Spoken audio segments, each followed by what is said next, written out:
Hi అందరికీ. ఇవాళ అయితే కనుక నేను సున్నుండలు తయారు చేశానండి.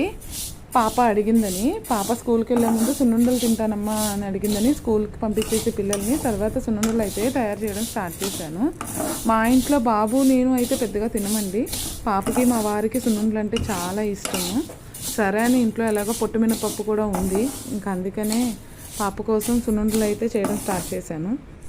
ఇవి పొట్టు మినపప్పు అయితే కనుక సిమ్లో పెట్టుకొని వేయించుకోవాలండి. బాగా కొంచెం ఓపికగానే దగ్గరుండి కలుపుతూ ఉండాలి. మాడిపోతే కనుక ఫ్లేవర్ అంతా పాడైపోతుంది. అవి బాగా మంచిగా క్రిస్పీగా మంచి స్మెల్ వస్తాయండి. పప్పులు వేగిన తర్వాత కొంచెం చల్లారనిచ్చి ఆ వేడి కొంచెం తగ్గితే కనుక పప్పు అనేది కరకరలాడుతూ ఉంటుంది. అప్పుడు దానిలో షుగర్ అయితే షుగరు, బెల్లం అయితే బెల్లం, ఎవరిష్టం వాళ్ళది.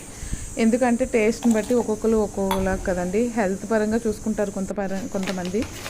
నాకైతే కనుక బెల్లం కంప్లీట్గా యూస్ చేస్తే పాప తినదండి. అందుకని నేను కొంచెం షుగరు బెల్లం రెండు కలిపి మిక్స్ చేస్తాను ఎప్పుడు కూడా. ఎందుకంటే ఇంత చేసి కష్టపడి పిల్లలు తినకపోతే మళ్ళీ ఇబ్బంది కదా. అందుకని షుగర్ కొంచెం బెల్లం కొంచెం యూస్ చేస్తాను.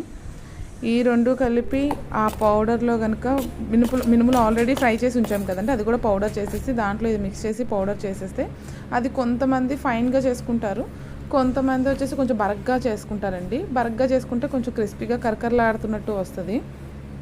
అది కూడా ఎవరి టేస్ట్ని బట్టి వాళ్ళు.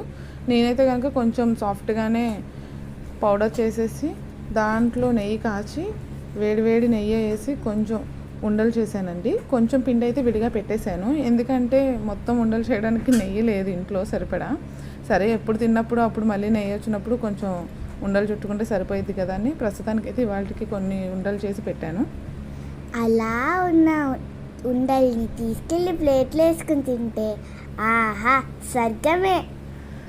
పాపకైతే బాగా నచ్చినాయి సున్నుండలు. మీరు కూడా ట్రై చేయండి.